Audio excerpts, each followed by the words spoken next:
como iglesia. Ese es nuestro propósito como hijos de Dios, el poder crecer y ser formados a la imagen de Cristo. Y que todos nosotros como un cuerpo podamos ser esa iglesia que ama al Señor con todo su corazón. Y creemos, como líderes, que la primera carta a Timoteo es precisamente aquella carta que entrega estas instrucciones que nos pueden guiar en ese camino como iglesia, que pueden acompañar los pasos de nuestro corazón para amar más a ese Señor al cual adorábamos recién, para amar a ese Señor que es nuestra esperanza, a ese Señor que cuida de nuestro corazón, a ese Señor que nos abraza como un Padre amoroso, como orábamos recién. Entonces, la primera carta a Timoteo, nosotros estamos trabajando ahora el capítulo 3. Con el presbítero Patricio, nosotros vimos capítulo 3 del 1 al 7, que habla de los obispos, o también puede ser de los ancianos, o de los presbíteros, que nuestro presbítero Patricio nos comentaba cómo esas palabras eran sinónimos en la escritura. No es que estuviera haciendo referencia a distintos puestos dentro de la iglesia, como que siendo el obispo más elevado que el anciano, y el anciano más que el presbítero, o al revés, o dando cualquier vuelta que podamos imaginar, sino que eran sinónimos, ¿ya? Cuando se habla de ancianos, se está hablando de obispos, cuando se habla de obispos, se está hablando de presbíteros, y así sucesivamente. Pero sí hay otro grupo, que es el que vamos a ver desde el versículo 8 al 13, ¿ya? Que dice así, y es en este texto en el cual vamos a meditar el día de hoy. Los diáconos, asimismo, deben ser honestos, sin doblez, no dados a mucho vino, no codiciosos de ganancias deshonestas, que guarden el misterio de la fe con limpia conciencia. Y estos también sean sometidos a prueba primero, y entonces ejerzan el diaconado si son irreprensibles. Las mujeres, asimismo, sean honestas, no calumniadoras, sino sobrias, fieles en todo. Los diáconos sean maridos de una sola mujer, y que gobiernen bien sus hijos y sus casas. Porque los que ejerzan bien el diaconado ganan para sí un grado honroso y mucha confianza en la fe que es en Cristo Jesús. Oremos para que el Señor guíe nuestra meditación y que no sean solo vanas meditaciones, sino que meditaciones guiadas por su palabra. Oremos.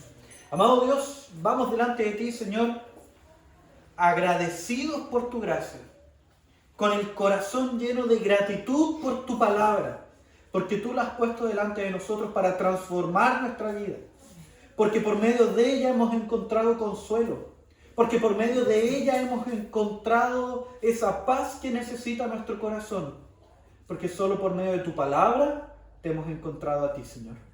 Y en esta hora rogamos que tú nos instruyas, tú ordenes nuestra iglesia, y que de esta manera podamos ser gratos a ti, que nuestra alabanza llegue como un olor grato a ti, Señor. Por favor, oh Padre, transforma nuestra vida. En el nombre de Cristo Jesús oramos. Amén. ¿Cómo se organiza una iglesia presbiteriana? ¿Cómo se organiza una iglesia cristiana, una iglesia que busca adorar a Dios por medio de su palabra? Y uno puede quizás pensar o decir, o incluso podemos escuchar a otras personas que hasta cierto punto da como lo mismo el orden que tenga una iglesia, o el sistema de gobierno que tenga una iglesia, que puede ser tanto episcopal, que quiere decir que hay un cabeza que gobierna por sobre todo, o puede ser congregacional, es decir, que toda la congregación es aquella que toma las decisiones, o puede ser presbiteriana, que es aquello que nos da el nombre a nosotros, que es un sistema de gobierno guiado por ancianos escogidos por la congregación, y son ellos quienes toman las decisiones, ¿ya? Hay quien puede decir que da lo mismo al final mientras funcione todo bien. ¿Qué pasaría si yo te dijera que los 10 mandamientos dan lo mismo? Que da lo mismo como tú guíes tu vida. en la manera que a ti te funcione, todo bien. Usted me dirá, parece que este pastor no es tan cristiano como dice ser. ¿Cierto? Con el sistema de gobierno de una iglesia pasa exactamente lo mismo. Porque si la Escritura instruye una manera en que la iglesia debe guiarse, es porque el Dios de los cielos, el Dios creador del universo, quiere que su iglesia se guíe de esa manera. Y no es algo que pueda quedar a criterio de nosotros decidir si acaso está bien o no. Nuevamente pongo el mismo ejemplo con otros temas. ¿Qué le parecería a usted si yo llegara y delante de algún texto de las Escrituras que dice algo que no debe hacerse, yo le digo, tranquilo, sí, da lo mismo?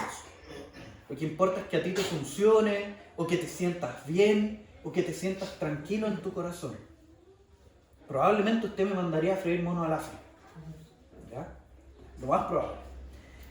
Entonces, si nosotros creemos que la Escritura es dada por Dios, y es ella la que gobierna cada uno de nuestros pasos y cada meditar de nuestro corazón, entonces tiene que ser así en todas las áreas de nuestra vida. Amén. Incluyendo el gobierno de la iglesia, que es del Señor. Amén. Y no nuestra. Amén. ¿Ya? Entonces, ahí usted puede preguntarse, ya, pero igual, hasta cierto punto, el gobierno de la iglesia nuevamente, como que puede ser de una manera, puede ser de otra, al final están adorando al Señor igual. Sí, es verdad, nuestros hermanos que tienen otros sistemas de gobierno aún así adoran al Señor. Pero, nuevamente, ¿de quién es la iglesia? Es del Señor. Y si el Señor quiere que su iglesia se guíe de cierta manera, es porque eso es bueno. Es bueno para nuestros pasos, es bueno para nuestra vida, es de bendición para nuestra vida, y al mismo tiempo considera una característica sumamente importante que nosotros muchas veces la dejamos de lado. ¿Cuál es esa característica? La pecaminosidad de nuestro corazón. Si Dios da una instrucción específica en su palabra, es porque Él, que es el conocedor de todas las cosas, sabe perfectamente, por ejemplo, que nuestro corazón es pecaminoso. Por eso el gobierno de la iglesia del Señor no es un gobierno episcopal. No es un gobierno donde hay un cabeza que gobierna todas las cosas o que toma las decisiones, un cabeza humano como nosotros, precisamente porque ese corazón es igual de pecador que cada uno de nosotros. ¿Por qué no es ¿Por qué no es congregacional? Y es lo que vamos a ver. ¿Por qué no es congregacional? Precisamente porque como congregación si nosotros todos tomamos las decisiones, podemos, por ejemplo, invitar a gente a tomar decisiones, siendo que ellos puede que sean neófitos recién llegados o recién conocedores de la fe. Y vamos a estar poniendo en ellos un peso injusto sobre su corazón, haciéndoles daño.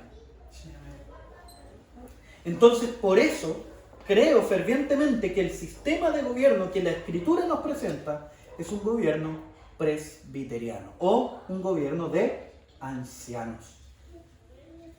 Que estos ancianos, sí, obviamente, como la Escritura sabe que también son pecadores, deben tener ciertas características. Vamos a ellas. En primer lugar, nosotros vimos la semana pasada cómo estos presbíteros o estos obispos o estos ancianos tenían que ser irreprensibles, maridos de una sola mujer, sobrios, prudentes, decorosos, y así se nos entregaban un montón de características que, si bien es cierto, son para todos los creyentes, pero estas deben ser aún más visibles en aquellos que ejercen el gobierno en la iglesia. Entonces la iglesia presbiteriana está constituida por un grupo de ancianos, un grupo de presbíteros, que toma las decisiones de la iglesia. Que ahí está el poder, por así decirlo, de toma de decisiones de la iglesia, pero siempre sometidos a la palabra de Dios. ¿Ya? Que eso es lo que vimos, porque al final los que tenemos que escoger son presbíteros que sean sometidos a la palabra de Dios. Y por lo tanto, naturalmente, sus decisiones deberían ser sometidas a la palabra de Dios. Pero ahora vamos a ver otro grupo de líderes que está dentro de la iglesia, que son los diáconos. ¿Ya? Entonces, dentro de una iglesia presbiteriana tenemos los presbíteros, nuestro presbítero patricio, que es un presbítero regente, que rige, o como quien les habla, que es un presbítero docente, que ejerce la docencia. Pero también existe otro grupo de líderes dentro de la iglesia que se llaman diáconos, que esos son los que vamos a ver hoy día. Dice así: los diáconos asimismo deben ser honestos, sin doblez, no dados a mucho vino, no codiciosos de ganancias deshonestas. Entonces primero vamos a ver algunas características de los diáconos bien internas. ¿Ya? Entonces, ¿por qué estos diáconos deben ser honestos y sin dobleces? Porque la labor de los diáconos es, por así decirlo, es una labor de misericordia, de ejercicio de la misericordia. Es el brazo misericordioso de la iglesia. Los diáconos son aquellos que ejercen la misericordia tanto espiritual, de poner su corazón en la miseria del otro, pero también de una misericordia que es física y visible.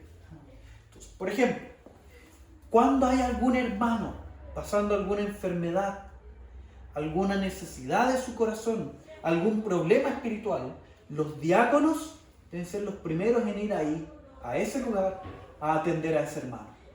Los diáconos tienen esa labor de atención inmediata a aquellos que pasan por necesidades espirituales.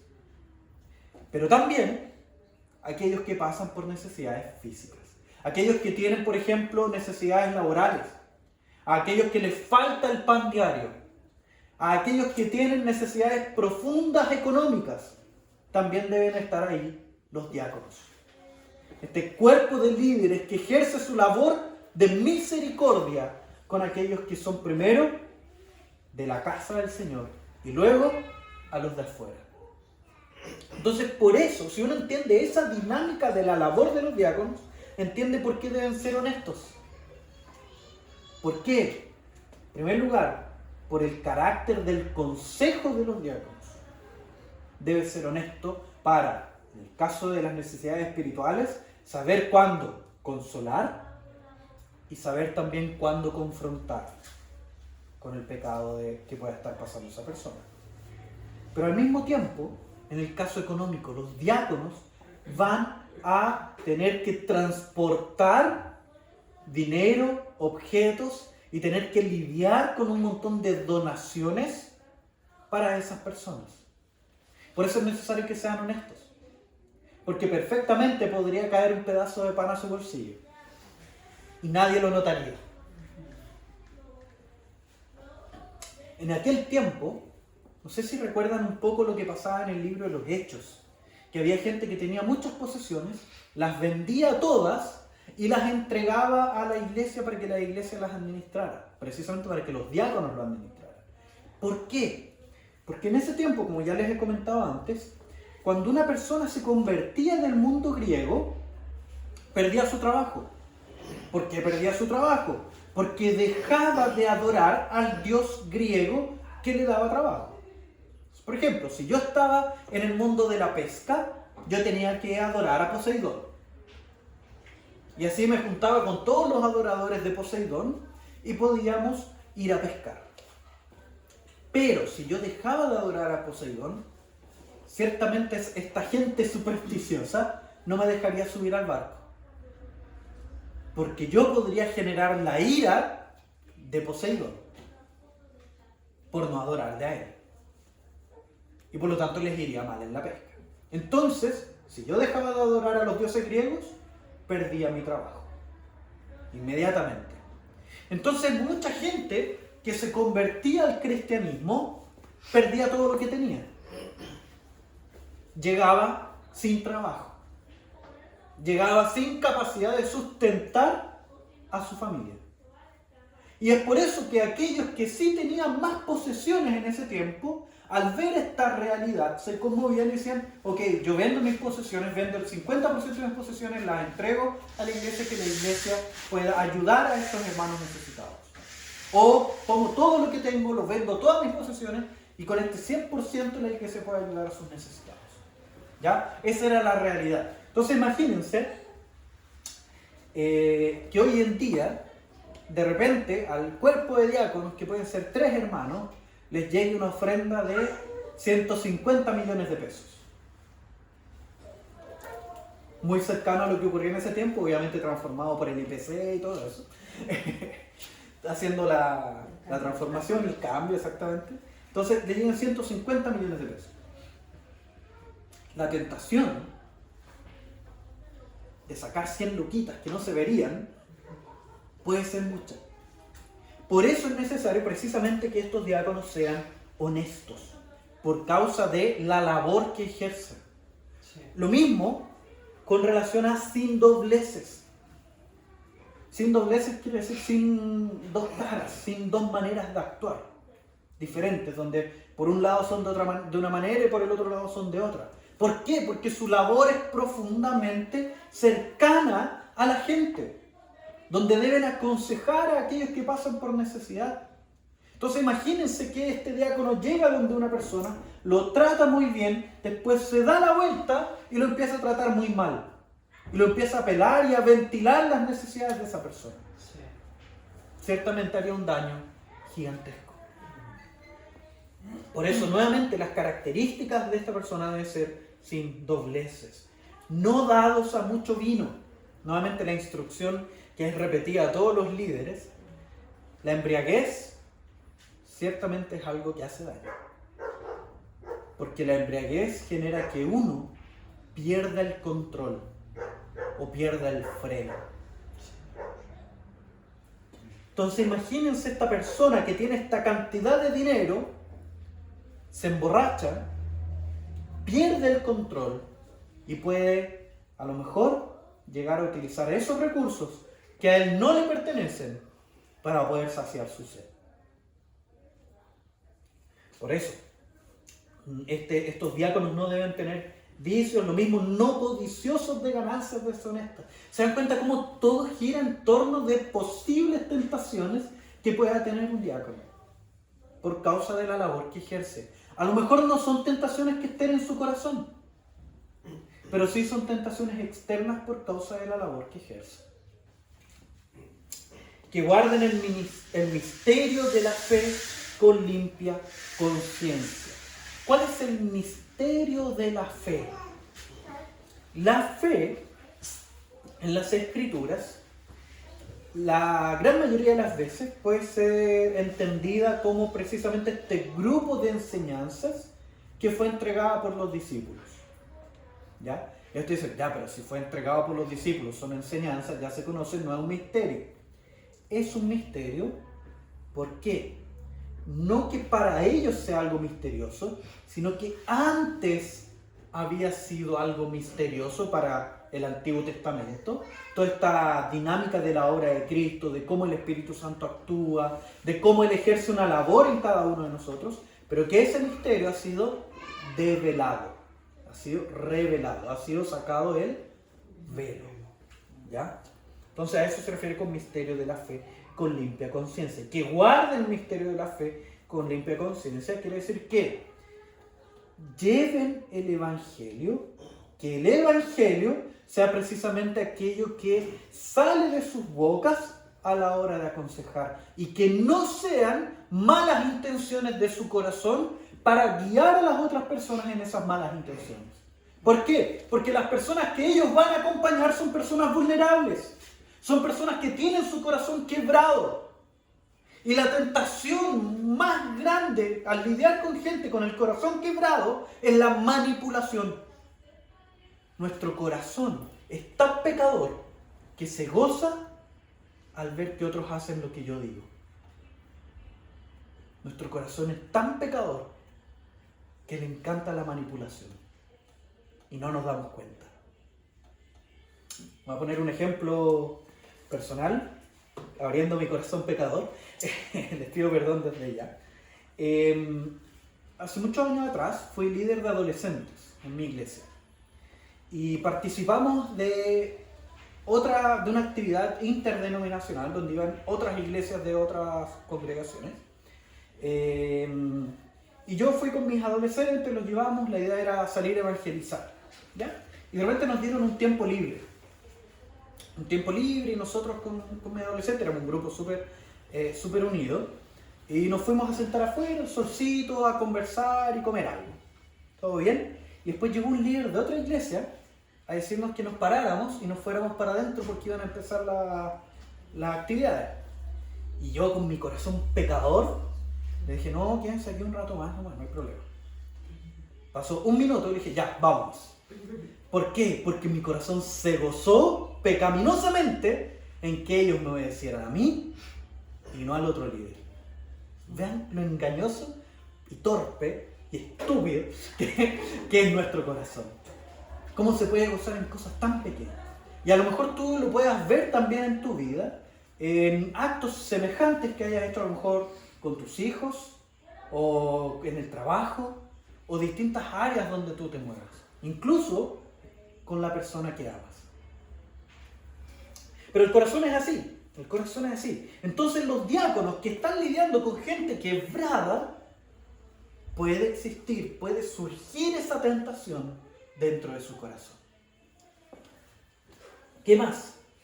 Y estos también sean sometidos a prueba primero y entonces ejerzan el diaconado si son irreprensibles. Entonces, obviamente, para poder nosotros votar por una persona que vaya a ejercer esta labor de diaconado, debemos verlo en la iglesia. El ejercicio del diaconado es muy, entre comillas, visible e invisible. Visible porque nosotros vemos a la gente sirviendo en nuestra congregación. Los vemos todos los días y nos damos cuenta, este hermano le encanta servir en la iglesia, le encanta moverse en la iglesia y ayudar a los otros. Pero al mismo tiempo, gran parte de la labor de los diáconos es invisible. ¿Por qué? Porque ir en ayuda del necesitado, ir en ayuda de aquel que necesita una canasta de alimentos, ir en ayuda de aquel que tiene su corazón quebrado y necesita de consejo, no se ve. Y tampoco se puede publicar, ni se debe.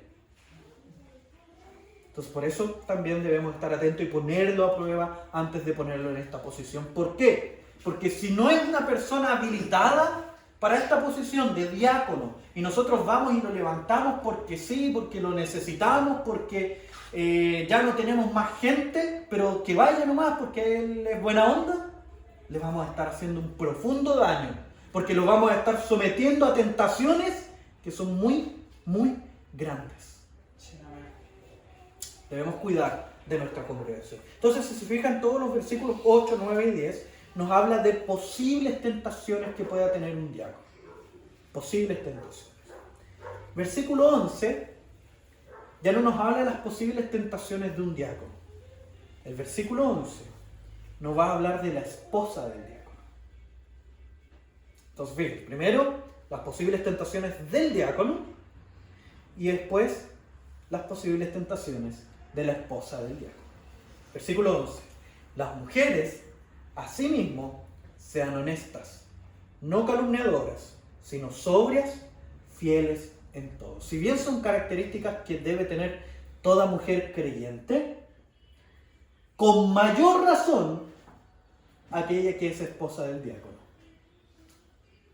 Con mayor razón aquella que es esposa del diácono. ¿Por qué? Porque obviamente esta mujer va a tener información privilegiada. Obviamente va a tener información privilegiada. Entonces, el daño que ella puede hacer con esta información es gigantesco. Ahí la palabra que se utiliza como mujeres es esposas, ¿ya? Es la misma que después aparece en el versículo 2, donde dice: los diáconos sean maridos de una sola mujer, de una sola esposa, ¿ya? Es la misma palabra. Entonces, las mujeres asimismo sean honestas, que la honestidad sea parte de su vida, que la capacidad de poder guardar la información que es muy delicada sea parte de ellas, que además no sean calumniadoras, porque nuevamente con la información que maneja el diácono y que va a llegar a ellas por causa de la necesidad que tenemos los hombres de hablar con nuestras esposas, por lo tanto estas mujeres no deben ser calumniadoras, no deben levantar falsos testimonios sobre otras personas. Porque imagínense en el supuesto de que aunque el esposo diácono no le comparta nada, no le diga nada, si sale de la boca de la esposa del diácono, aunque sea una mentira, todos lo van a creer. Todos lo van a creer. Por eso mismo, las esposas de los diáconos deben ser honestas, que la verdad debe habitar en ellas. Porque el mismo Cristo y Espíritu Santo habita en ellas. Por lo tanto, la mentira no puede ser parte de ustedes. La mentira no puede habitar en su corazón porque es la verdad la que ha hecho morada en el corazón de cada uno de ustedes. Entonces, las mujeres honestas, no calumniadoras, sino sobrias. Fíjense cómo va repitiendo las mismas instrucciones que los diáconos. Es exactamente lo mismo. No es que al diácono se le ponga este nivel de exigencia y a la esposa del diácono da lo mismo. Es el mismo nivel de exigencia. Porque la labor diaconal, al parecer, es matrimonial. Y si uno lo piensa en la práctica, vaya que lo es. Generalmente si un diácono va a ir a visitar a una mujer que está con una necesidad espiritual, claramente no va a ser así. No es sano que sea así. Tiene que ir con su esposa. Y probablemente la esposa va a ser la que va a dar mejores consejos que el mismo diácono. Porque es una labor matrimonial. Si bien es el diácono, el varón, el marido, el que ejerce la labor propiamente tal, el que tiene este título de diácono, el que en Dios le ha dado la responsabilidad de ejercerlo, pero la esposa lo acompaña como ayuda idónea que la Escritura establece. Entonces es ahí donde también se les pide ser sobrias igual que los varones y también fieles en todo. Fieles en todo. Y obviamente esa fidelidad sometida a la palabra de Dios, como ya hemos dicho anteriormente. Entonces nosotros vemos como del 8 al 10, vemos las instrucciones a las posibles tentaciones de un diácono. Versículo 11, posibles tentaciones o requerimientos a la esposa del diácono, que es como una especie de paréntesis. Y después el versículo 12 y 13 continúan con las instrucciones a los diáconos. Dice, los diáconos sean maridos de una sola mujer, que gobiernen bien sus hijos y sus casas. Y que gobiernen bien a sus hijos y a sus casas es muy interesante, porque no solo apunta a que tomen buenas decisiones en un determinado momento específico, sino que apunta a un acto constante. Es como que en verdad dijera que estén guiando, que estén presentes guiando a su familia, guiando a sus hijos, guiando su casa. Como esta figura de quien toma la cuerda y empieza a jalar llevando algo, que esté ejerciendo esa labor. No es alguien que aparece de un momento a otro, toma una buena decisión y después desaparece. Es alguien que toma la mano de sus hijos y les muestra el camino donde él va pisando. Este líder es aquel que toma la mano de su esposa y van andando juntos por este camino de la vida. Donde toman la escritura en una mano y a su esposa en el otro y van avanzando juntos. Esa es la dinámica de este gobierno que establece acá. Que gobierne bien su casa o que gobierne a sus hijos. Que tenga a sus hijos en sujeción, puede ser otra versión. Pero es básicamente que esté guiando. Que sea un acto constante y presente. Que gobierne bien sus hijos y sus casas. Y después dice, ¿por qué debe ejercer este gobierno? Porque los que ejercen bien el diaconado ganan para sí un grado honroso y mucha confianza en la fe que es en Cristo Jesús. Cuando nosotros tenemos un buen diácono en la iglesia, cada uno de los miembros va a confiar en esa persona. Porque es aquella persona que yo veo y sé que me va a acompañar en mis caminos difíciles, porque lo veo guiando precisamente a su familia. Yo sé que voy a obtener un buen consejo de esta persona en mi necesidad, porque él ha pasado por necesidades y ha llevado a su familia en ellas. Y ha pasado por ellas junto con su familia. Por lo tanto, es digno de mi confianza. Por eso estas dos cosas están juntas. De que guíe a su familia, que tome la mano de su familia y camine por la vida. Porque de esta manera la iglesia lo verá y pondrá su confianza en él. Sabiendo que es la confianza que está poniendo precisamente en alguien que está guiando a su familia en Cristo, en el camino de Cristo. Y es el camino por el cual yo quiero andar. Si yo veo a alguien en su vida desordenado, en su vida sin capacidad de tomar decisiones, sin capacidad de dar estos pasos hacia la cruz de Cristo, llevando a su familia hacia la cruz de Cristo, entonces no va a ser digno de ser seguido. No va a ser digno de ser seguido por alguien que tiene a Cristo en su corazón. Entonces la pregunta que puede surgir ahora, para aquellos que tienen un anhelo de liderazgo en su corazón, incluso para aquellos que no, es: ¿hacia dónde estás guiando a tu familia? ¿Estás tomando a tu familia, estás tomando a tus hijos, estás tomando a tu esposa para guiarnos hacia la cruz de Cristo? ¿O lo estás guiando hacia tesoros de este mundo que la polilla y el orín corrompen? Para aquellos que a lo mejor son solteros, aún no tienen a una esposa a su lado, ¿cómo estás guiando tu vida?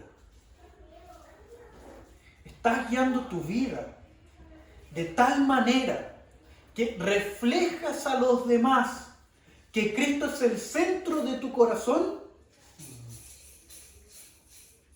¿o estás reflejando que el anhelo de tu corazón son los tesoros de esta tierra? Porque al final, nuevamente, los que ejercen bien el diaconado ganan para sí un grado honroso y mucha confianza en la fe que es en Cristo Jesús. Entonces, nosotros hablamos la semana pasada, junto al presbítero Patricio, de estos presbíteros, de esta labor que toma decisiones dentro de la iglesia. Hablamos cómo los presbíteros son aquellos que precisamente guían el rumbo de la iglesia, observan a la congregación, ven los dones que Dios le ha dado a su congregación y luchan por identificar qué es lo que Dios quiere para esta congregación. Los diáconos, por otro lado, buscan colocar su corazón en la miseria de cada uno de nosotros.